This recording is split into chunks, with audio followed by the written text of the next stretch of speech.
Yashio Kobayashi is a little kid watching his father care for his sick and bedridden mother. But at some point, his father started to blame him for his mother's sickness and began to do all of the bad things to him. His mother's health never recovered, and his father made a decision. He's going to end Kobayashi's life. But his mother somehow managed to get up from bed and stood in front of Kobayashi, taking the knife swing for herself. As a result, the trauma triggered Kobayashi's hidden powers, destroying everything around him, even his father. We fast forward to a few years later, when Kobayashi is now an orphan 14-year-old boy. He's pretty much homeless and only wishes for his final day on Earth. He tried several ways for his final breath, but all failed, jumping from a building, trying to stab his neck.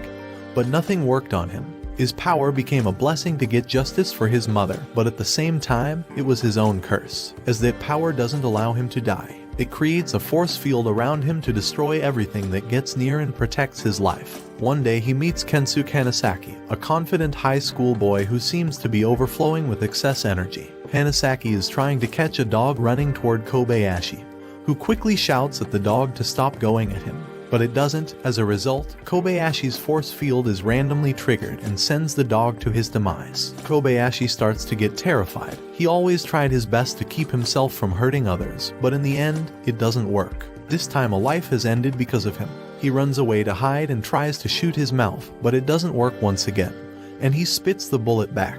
He then notices Hanasaki following him around, and tries to escape by jumping from a building, running through a metal barrier, and even jumping into a deep canal just to get away from this guy. But still, the Hanasaki doesn't give up and manages to follow him around. In the end, Kobayashi gets tired of running and stops to catch his breath. He warns Hanasaki that he'll die if he gets close to him. He then throws one drink at Kobayashi, but even the bottle gets cut in half by Kobayashi's mysterious power. Hanasaki is impressed and starts questioning about it, but Kobayashi answers that even he doesn't know what's happening, nor how to control it. After a short conversation, Hanasaki runs off and Kobayashi notices that the boy left his wallet. He tries to follow Hanasaki to return it, only to find him doing a rescue mission inside a blazing building. He walks through the fire and ashes, but doesn't see anyone and thinks that Hanasaki is not there and decides to leave. Suddenly, he hears a voice calling out for him to help. He looks back and sees a man under a ruble.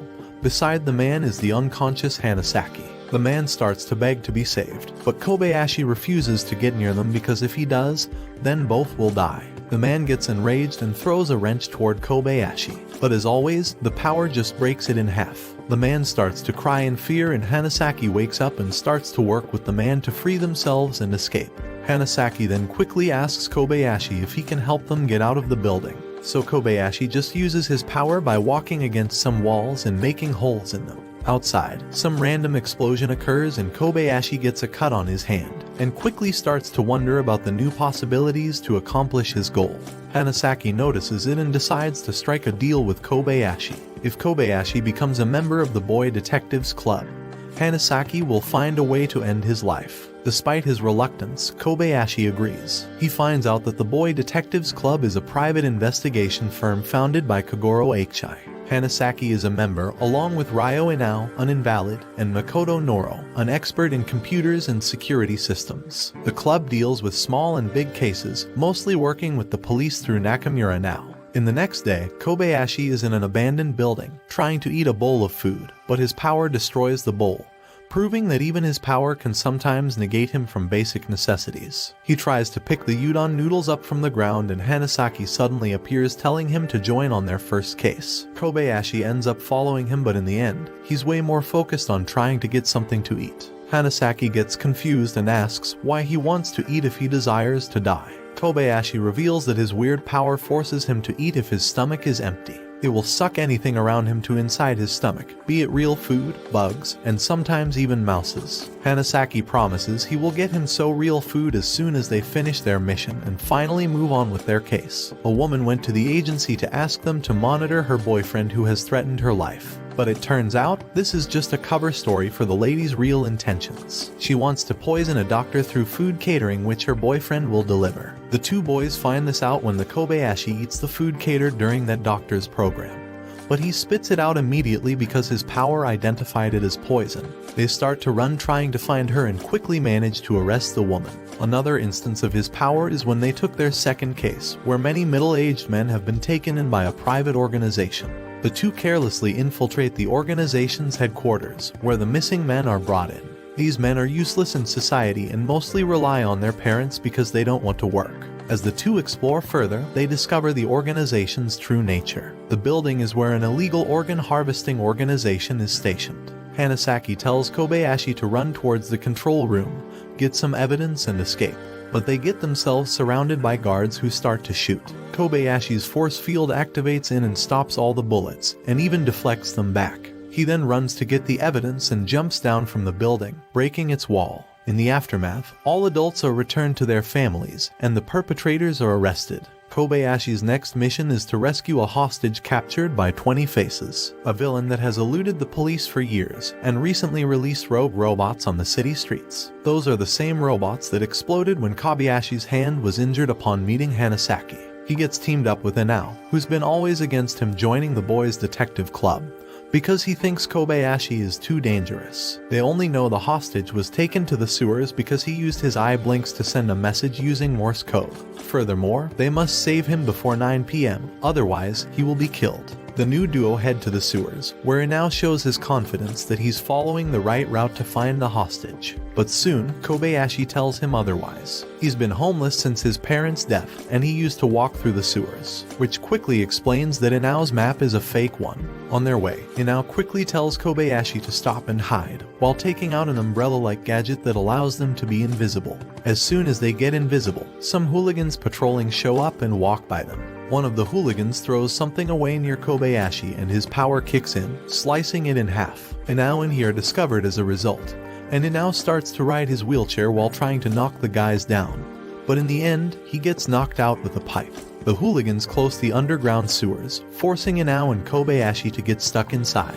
Kobayashi reveals to Inao when he awakens that the men locked them in the underground. Given that it was already late, Inao asks why Kobayashi didn't flee. Kobayashi stated that he only needed to burst through the wall, but even after 3 attempts, the mist force failed to knock down the wall. Suddenly, water starts to flow quickly throughout the structure. Inao orders Kobayashi to flee first and inform everyone about the fake map after the room fills with water. Kobayashi starts to ponder when he considers Inao's predicament but gives up when Inao says he will seek out an alternative. And Kobayashi starts climbing the ladder to the upper level. There he meets Hanasaki and Katsuda, and tells them that Inao is still trapped underneath. Hanasaki leaves the tired Kobayashi on the side to let him sleep, and tells Katsuda to help Inao. Everyone else is trying to get 20 Faces, but he manages to escape with the hostage in a jet ski. Hanasaki and Eichai try to chase 20 Faces and the hooligans in their bike. Along the sewer route, they run into Kobayashi, who is still asleep and accidentally falls into the water. The first jet ski crashes into Kobayashi's force field, splitting it in 2 and sending the hooligans flying. Hanasaki takes this moment to grab the hostage from the distracted 20 Faces. In the end, Eichai reveals that 20 Faces used the hostage as bait to take them down with the police. A few days have passed and Kobayashi thinks he's not getting any progress with his life. Despite being a member of the club, he only gets to do missions, while Hanasaki tries to find a way to end his suffering.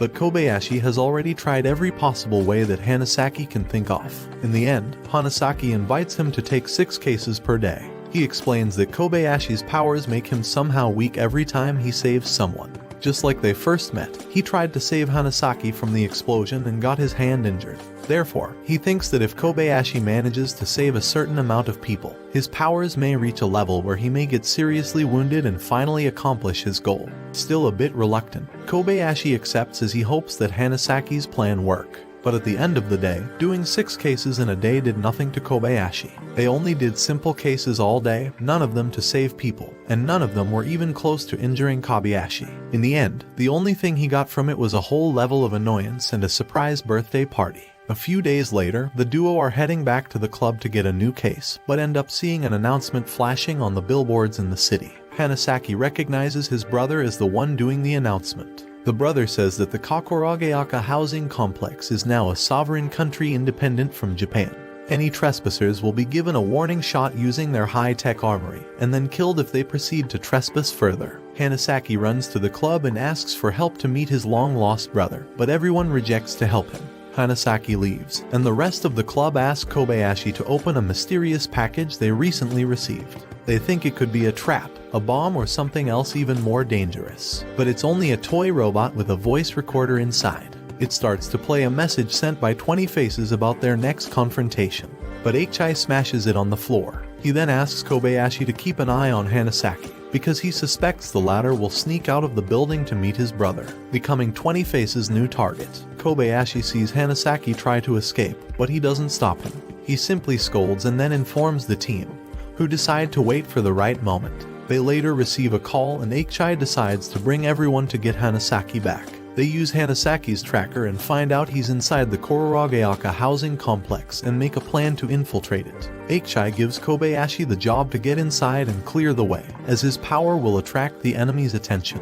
He starts walking toward the complex, destroying its protection walls, and ignores everyone who's trying to shoot him. Because of it, they quickly arrest all culprits, including Hanasaki's brother. They all went to the police station afterward, where they waited for Hanasaki, who was getting questioned by the police. It now reveals that 20 Faces has something to do with this incident, as he was the one who enabled Hanasaki's brother and his foster mother to barricade themselves inside the complex. Hanasaki gets mad because H.I. knew about his brother's location and leaves. Everyone else gets back to the office and find Hanasaki packing his things, explaining he wants to quit. His emotions suddenly outburst, claiming that Kobayashi is just a monster who can't die, and that he was toying with him this whole time, and experimenting his powers while running away. Kobayashi couldn't care less about what Hanasaki was saying and decided to head to bed. Soon later, their worst fears are confirmed when they receive another toy soldier from 20 Faces. This time, it shows a holographic image of Hanasaki bound by strings. 20 Faces taunts them to find him or else something will happen to Hanasaki. H.I. immediately runs into action with the remaining members. They discover that 20 Faces is holding Hanasaki hostage inside a mall. As they arrive, they can hear gunshots coming from inside the building. At that point, Kobayashi barges in and destroys the rogue security robots with his protective sphere. Kobayashi looks for H.I. and Hanasaki, who were already inside the building, and starts running around while several robots shoot at him, until he finally takes it down and finds Hanasaki, H.I. and 20 Faces on the upper floor. Kobayashi starts approaching Hanasaki, complaining that he's behaving like a stupid and weak little kid. But suddenly, every hostage inside starts to point their guns at the members of their group. They quickly realize that 20 Faces brainwashed every hostage inside, who then proposes for H.I. to kill Hanasaki. He does so. 20 Faces will free every hostage inside the building. Hanasaki suddenly moves forward and starts to beg H.I. to end his misery, requesting that he wants to die. Kobayashi steps in and tells him to stop stealing his lines, as nobody wants his life to end as he does. But suddenly, Hanasaki breaks the glass floor and points it at his throat while moving backward. Hanasaki suddenly jumps down from the top floor into the indoor fountain with tears in his eyes, forcing Kobayashi to jump after him and use his powers to push Hanasaki into the deepest part of the fountain. Kobayashi then stands up and opens a jar, pouring down the liquid into the fountain. The liquid quickly turns into a vapor that puts everyone around to sleep, ending the brainwashing effects. In the aftermath of the events, everyone is saved but 20 Faces manage to escape. Kobayashi starts to walk away and Hanasaki quickly chases him to apologize, but Kobayashi only